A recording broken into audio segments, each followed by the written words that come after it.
Today susubukan kong ipakita kung paano ako magplano ng trade. Ah, Saka kung paano ba yung yung style ko ng risk management. Saka dito ko pala ipapakita or di-discuss yung yung business side ng trading. So, saka dito ko rin ipapakita yung mga tools na makakatulong para mag-execute ng ng trade plan para sa ko lang, para sa style ko lang. Ah, so simulan natin dito sa chart na to. Bale, nag-plot na ako or naglagay na ako ng Darvas box para ma-plot natin yung support and resistance level. Um, so para dito sa na to, sa Darvas box na to, kung makikita nyo yung part na may arrow is yun yung pinaka entry natin, entry candle natin. Um, so para sa risk management, ang una mong titingnan diyan is or yung una mong i-identify diyan is ah saan ba yung saan ka ba willing mag-cut ng loss? Normally or hindi kasi subjective din naman kasi yung yung pagse-set mo ng stop loss. Pwedeng sa ilalim ng candle, pwedeng sa gitna ng Darvas. Depende yan sa'yo. Or pwede rin sa pinakailalim ng pivot level or support level. So para dito, para maging maging kumbaga standard lang yung process. Try nating mag-set ng stop loss sa ilalim ng ilalim ng Darvas or sa ilalim ng pivot level na to, pivot point na to. And then yung entry naman natin, entry level naman natin is sa may sa may EOD ng candle. So, lalagyan ko lang ng line. Papat ko lang. Ayan. Um, yan. So yan, since na-identify na natin yung yung support no, so yung cut loss area natin saka yung entry natin, entry point natin. Ang next na i-identify naman natin is saan ba dapat saan ba dapat um mag yung pinaka take profit level na na kumbaga ipa-plot nung trader.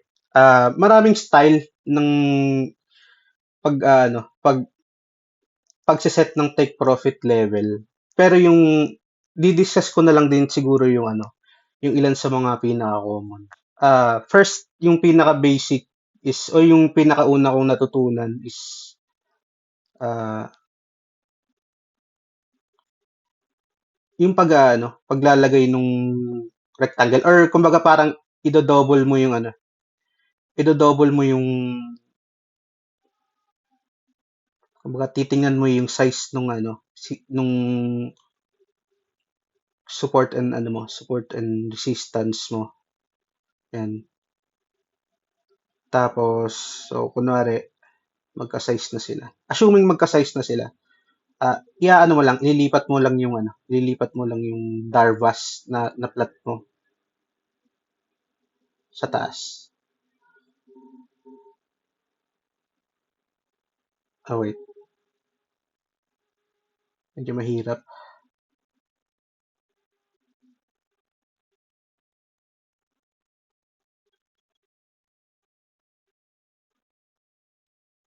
Hindi, ko na lang.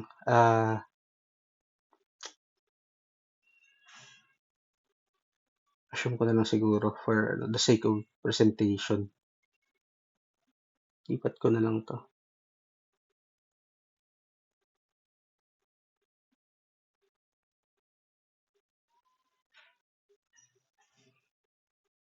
Ayan. So, assuming magka-size naman yung dalawang Darvas na yan or halos Assume na lang natin na ano, identical sila ng height. Yan yung unang ano, sige, i-ano ko muna, ipa-plot ko muna yung level. Ayan, so yan yung unang style or unang technique sa ano, pagpa-plot ng take profit level. Yan yung pinaka ano, kumbaga pinaka basic na ano, na pag-a-assume ng ano, ng take profit level mo. So, yung pangalawa naman,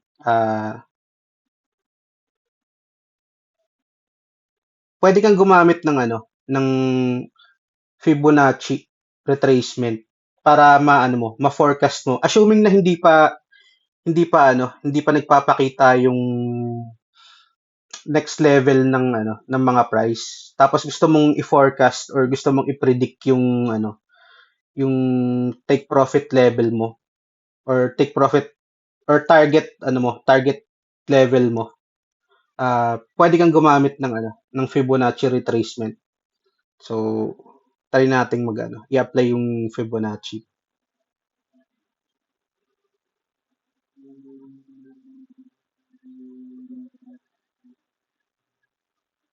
Meron ba dito? Tingnan natin. Wala.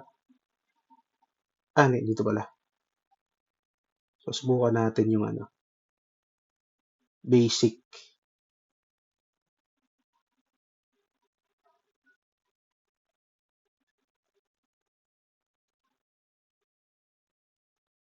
So, basic lang to, hindi naman siya, ano, kumbaga, hindi tayo magpapaka-hardcore para i-discuss yung, so, tanggalin muna natin yung previous. Kumbaga, simple lang yung, ano, Fibonacci process muna natin dito. So, assuming na ito yung, ano, yung pinakabago niyang, ano, resistance na na-break niya.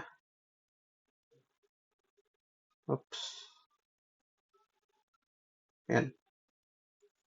So, ayan. So, kunwari yan. Ayan. So, kung titingnan nyo, halos magkadikit lang naman sila ng previous Darvas na nilagay natin. So, in this case, ang pinaka standard dyan. Pero depende pa rin sa trader kung ano ba yung gusto niyang level na i-hit. Pero yung pinaka standard kasi sa paggamit ng fib retracement for pagpo-forecast ng ng desired take profit level is yung 1.618. Yun yung pinaka-level na ginagamit. Ngayon, kung titingnan nyo, since na-plot ko na yung so hindi naman sila nagkakalayo doon sa previous or etong sa Darbas box sa taas na pinlat ko kanina. Halos same lang sila ng height or ng distance kumbaga from breakout or dun sa previous resistance level na plot natin kanina sa Darvas below. Yun. So tanggalin ko na yung so yan yung tanggalin ko na muna yung Fibonacci kasi medyo madumi na yung chart. So yan yung pangalawang way para i-forecast yung yung take profit level mo or yung next level na pwedeng i-reach ng price after ng breakout. So yung yung pangatlo naman is yan, nakadepende yan sa risk and reward ratio mo. So tanggalin ko na muna tong line na to, tong take profit na level na na-plot natin. Then i-apply ko yung tinatawag na eto, tong long position or mas kilala siya bilang risk and reward ratio. Etong tool na to. So, para di masyadong makalat. I-ano ko na lang, iuusog ko na lang yung chart. Then, magpa-plot na lang ako dito. So, yung pinakagitna, yun yung pinaka-entry level mo. Then, iuusog ko lang sa baba yung kulay pulang para sa risk. Then, so, depende sa'yo kung ano ba yung mas gusto mong risk and reward ratio. Pag sinabi kasing risk and reward ratio, kunwari, magbibigay ako example. So,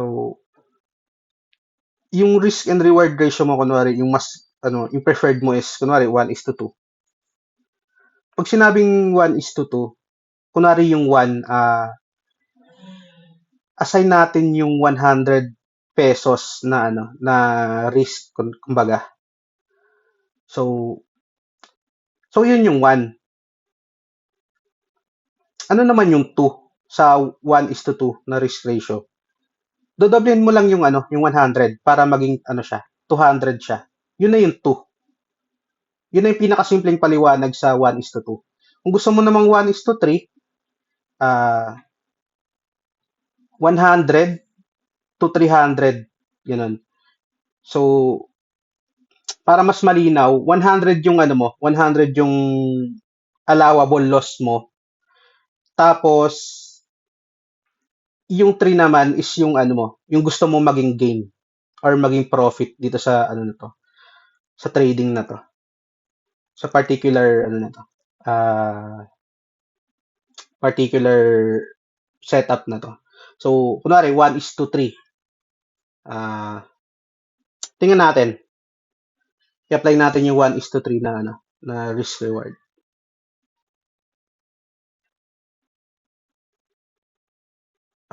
Ito. So,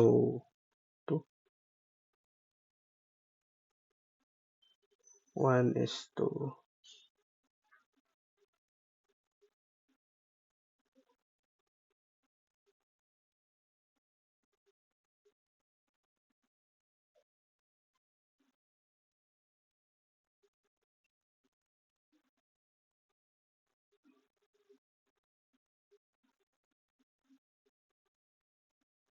And, so, then magpa-plot lang ako ng trend line.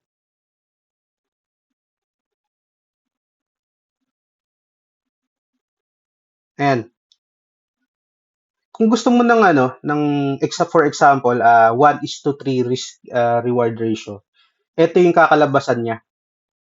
So, ito yung third technique kung paano mo ifo-forecast yung take profit level. Pero lang, parang disclaimer lang diyan sa profit or TP level forecasting. Kasi siya, more siya, ang tawag dito. Kumbaga subjective siya. Depende dun sa trader. Hindi naman kasi accurate lagi yung pagpo-forecast ng TP or yung pagpo-forecast ng kahit sabihin mo na gagamit ka ng Fibonacci retracement as a tool para i-forecast yung susunod na level. Hindi naman yun laging masusunod. So, yun lang. Yun lang yung pinaka ito yung kumbaga ito lang yung tatlong alam ko kung paano mag-forecast ng susunod na level. Ayun. Anuin ko na. Tanggalin ko na muna. Hindi. Sige. I-ano muna natin dyan. So, ngayon i-compute natin kung paano ba, kung ilang shares ba yung yung need mo na saka kung ilan yung gusto mong i-risk para dun sa particular trade na to. For this particular trade, gagamit tayo ng isang tool or yung tinatawag na position sizing or risk management calculator, kumbaga. Um, para diyan meron akong alam na na site or na ginagamit ko. Ayan. So, ano ko lang, pakita ko lang tong website na to. So, ito yung shifting shares na website. Meron na sila ditong ah, monetary risk calculator or account risk calculator. Ito yung pinaka dito mo ilalagay yung levels na entry price saka stop loss level mo. Um, kung magaling kayo sa Excel, pwede niyo yung gawin. Pero kung hindi pa kayo well versed sa or kumbaga parang wala pa kayong or tinatamad pa kayong gumamit ng Excel or gumamit ng personal calculator nyo. Hindi pa kayo hindi pa kayo wala pa kayong personal na dinesign na calculator para sa risk reward or position sizing. Pwede nyo gamitin tong site na to. Yan. So try nating ipakita kung paano ba yung tamang approach sa risk reward. Um, suppose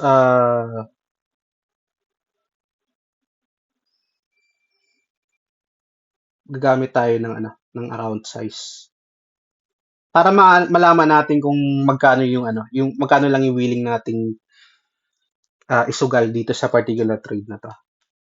Um, so sige, kunyari meron kang 100,000 pesos na na kapital. Tapos yung gusto mo lang i-risk is sabihin natin 2 uh, 2 or 3%. Siguro 2% na lang muna for the sake of for the sake of discussion. 2% and yung entry price mo,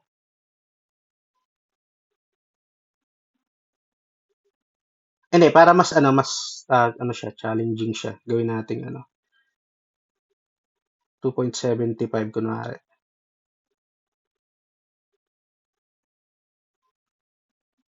2.75% na risk percentage na gusto mong i-risk para doon sa 100,000 pesos mo. And then dito sa level na to, so yung entry level mo is nasa 6,047 pesos. 6,047. Tama ba? Hindi. 68.47. Sorry. Stop loss. Based dun sa na-plot natin, 63, 68.39.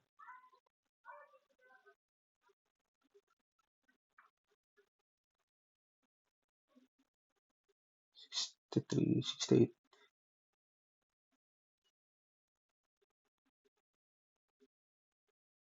Ah, 39. Sorry.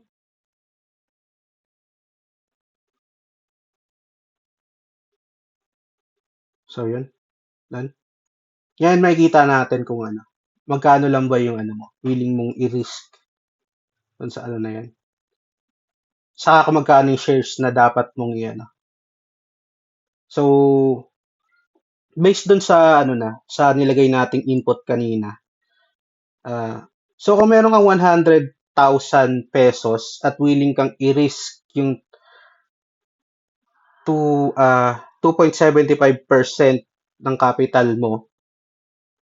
So lumalabas na na kailangan mo lang mag-trade ng around or minimum 574 shares na nagkakahalaga or nagko-cost siya ng 39,000 ₱285.71. Tapos, total exposure mo is 39%. Dun sa 39% exposure na yan, ang ano mo lang, ang willing or ang lumalabas na risk lang sa ano mo, sa capital mo is ano, ₱2,750. So, pero dito sa ano na to, dito sa calculation na to, hindi pa kasama dito yung ano, hindi pa kasama dito yung kumbaga yung mga tax or fees ng mga broker ganun. So ano lang siya, reason yung pinaka-reason ko kung bakit ko ginawang 2.75% is well, nilagyan ko lang siya ng margin, kumbaga. Pero pwede mo siyang ituring na 3%. Pero dahil nga ano, dahil nga sabihin natin na kunwari meron pang mga fees, ganun. Nilagyan ko lang siya ng margin. Kaya ginawa ko siyang ah, 2.75%. Pero nasa sa trader pa rin yun kung gagawin niya bang flat 3% or isasama niya yung ano, isasama niya yung natitirang fees sa tax dun sa ano, dun sa gagawin niyang ano, risk calculator. Ganun. Kaya mahalaga na ano, na meron din kayong sariling Excel or kung well-versed naman kayo sa Excel, saka kung magaling kayo sa mga paggawa ng mga formula, ganun. Pwede niyo isama 'yon. Pero dito kung hindi pa kayo ano, hindi niyo pagamay yung ano, yung kumbaga yung pag-build ng sarili yung Excel calculator. Pwede niyo gamitin tong ano to, tong website na to para mag-manual calculate, mag-manual ano kayo, compute kayo ng sarili niyo ano, position sizing sa risk calculator niyo. Ganun. So, balik tayo. Yan. Um, Sige. Tanggalin ko na yung since na-identify na natin yung ano, yung potential risk natin. Yan. So, kunwari nag-stick tayo sa ano, 1:3 na ano na tanggalin ko na rin to. Assuming na nag-risk tayo sa 1:3 na risk and reward ratio. So, kung makikita natin dito, hindi siya umabot doon sa ano, sa target natin kumbaga. So, paano yung exit level natin diyan? So, kumbaga paano yung pinaka exit plan natin sa particular ano na to, trade na to. Since hindi naman nag-materialize, kumbaga halos kalahati lang yung na-reach nung price before siya nag-reverse. So, ang ano ko dito, ang personal ano ko dito, take ko dito. Gumagamit ako ng moving average para mag-set ng trail stop.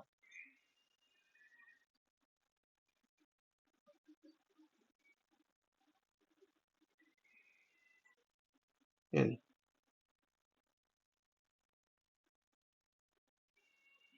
Doon sa mga early ano ko na nirelease kong video, ah na-discuss ko doon na na gumagamit lang ako ng 20 and 50 na moving average. Sorry.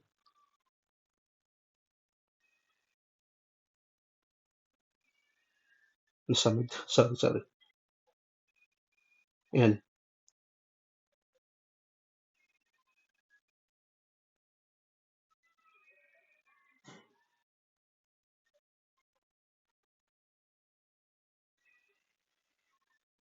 Modify ko lang yung thickness para makita.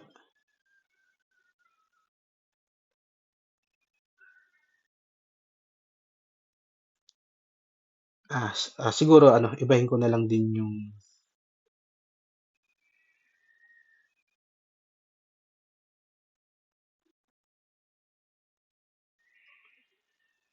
yan. So, ayan, mas na-identify na natin yung moving average.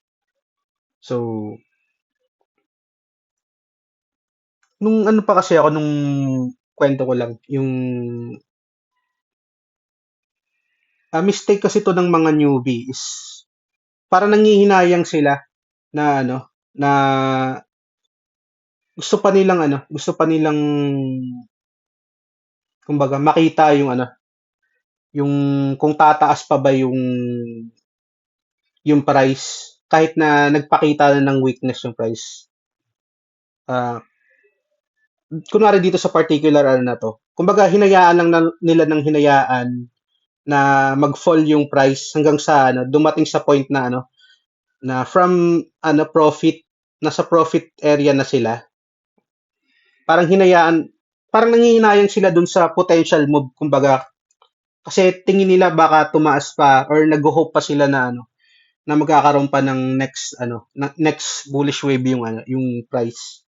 So, instead na kumikita na sila sa level na to at kumbaga parang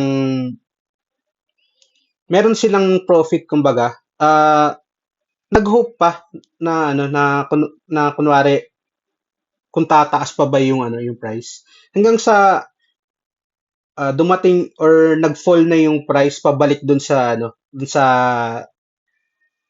entry level nila na parang ganito. So, hanggang sa dumating dun sa point na kakaantay, kaka-hope, dumating dun sa na nahit na yung or nalugi pa sila. Instead na kumita sila sa level na to, kaka-hope nila na na baka sakaling umakyat pa. Dumating dun sa point na na nag-reverse na yung price hanggang sa nahit na yung nila, yung cut point nila. In some case, dumarating pa yan sa sa dun sa part na yung price sobrang fall na nang hinayang sila sa sa opportunity. Ah, mas bumagsak pa yung price, mas lalo silang nalugi. Ganun. So, paano ba may iwasan yung may iwasan yung scenario na yun? From profit to saving your capital, saka yung natitira mong profit. So, sa sa style ko, gumagamit ako ng moving average. At least moving average na na 20. So, kunwari pag nandito na siya sa sa area na to at nakikita ako na na-hit niya na yung yung 20. So, nag-aantay ako ng confirmation para ma-breakout niya yung or maano niya, parang magpakita siya ng ng confirmation para dun sa bullish ay sa bearish niya, bearish position nung price na to. So, dito sa particular area na to, nagpakita siya ng ng kumbaga parang kapag dumating sa point na yung price hindi na nire-respect yung yung moving average. Kasi minsan yung moving average pwede nating gamitin as support and resistance. So kapag binubutas niya na yung moving average, doon na tayo pwedeng mag-take ng ng move para ikat yung natin. Ikat yung loss or i-save yung natitira nating profit. Yan. So sa part na to, pwede na tayong pwede na tayong mag ano, mag-trail stop sa area na to. Ayan.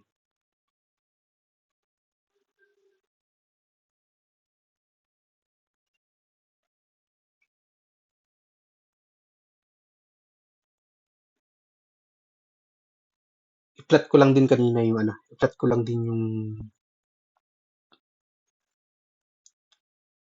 wait.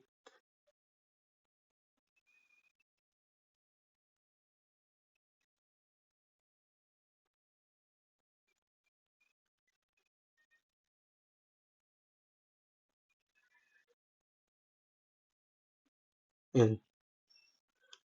So kung nagtataka kayo bakit parang hirap na hirap akong yan, hirap na hirap akong i-plot yung mga points kanina kasi gumagamit lang ako ng iPhone. So, ayun, medyo mahirap siya kapag ka cellphone yung gamit mo sa presentation. Unlike kapag meron kang ano, mouse, mas madali siyang gamitin. So, ayan. So, so dito sa ano na to, sa trade na to, assuming na naging successful yung trade, ito yung magiging itsura ng ano, magiging itsura ng trade natin kapag ka ano na, kapag ka sabihin natin na na-hit na yung trail stop at hindi nasunod yung ano, yung pinaka-trade plan natin na ma-hit yung ano, yung take profit level sa taas.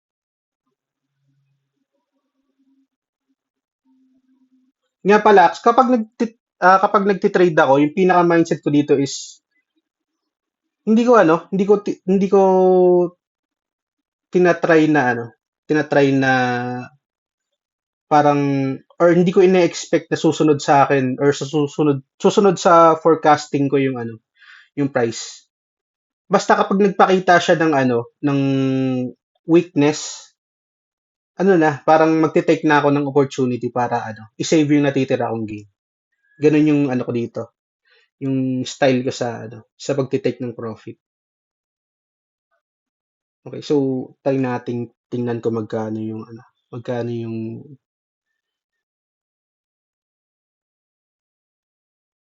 nag-gain natin sa particular ano na to, trade na to, kunwari.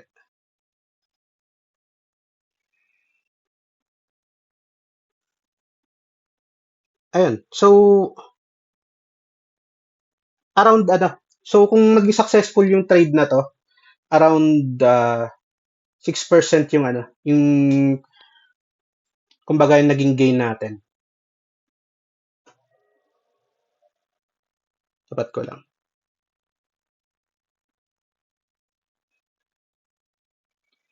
So, yun lang yung pinaka ano, yung pinaka process ko kung from entry to exit. Sana na ano, na intindihan niyo yung pinaka ano presentation ko. So, yun lang. So, sa next ano pala, next video pala, magta-try akong i-trade yung ano, yung Philippine stock market for ano, 100 days. Titingnan natin kung ano, kung kaya ba natin kumita kahit na ano, kahit na hindi maganda yung kasi ngayon kasi parang kung i-review natin yung ano, yung PSEI, ano pa rin siya, although nagpapakita siya ng sign dito na parang gusto niyang mag-reverse, ah, generally ano pa rin kasi siya eh, um, downtrend pa rin siya. So against ano pa rin siya. Yung kumbaga yung magiging ano natin, magiging or yung market hindi pa rin favorable sa mga ano, sa mga trader since konti pa lang yung broker na ano na nag-o-offer ng or halos wala nga akong alam na ano, na broker na nag-o-offer ng shorting. Puro ano lang, puro long lang. So subukan natin sa mga susunod na video kung kikita ba tayo sa PSE despite na pabagsak siya ngayon. So, sa video na to, ano, eto lang muna yung pinaka-scope ng ano, ng presentation ko. So, thank you sa panonood and see you sa next video. Bye-bye.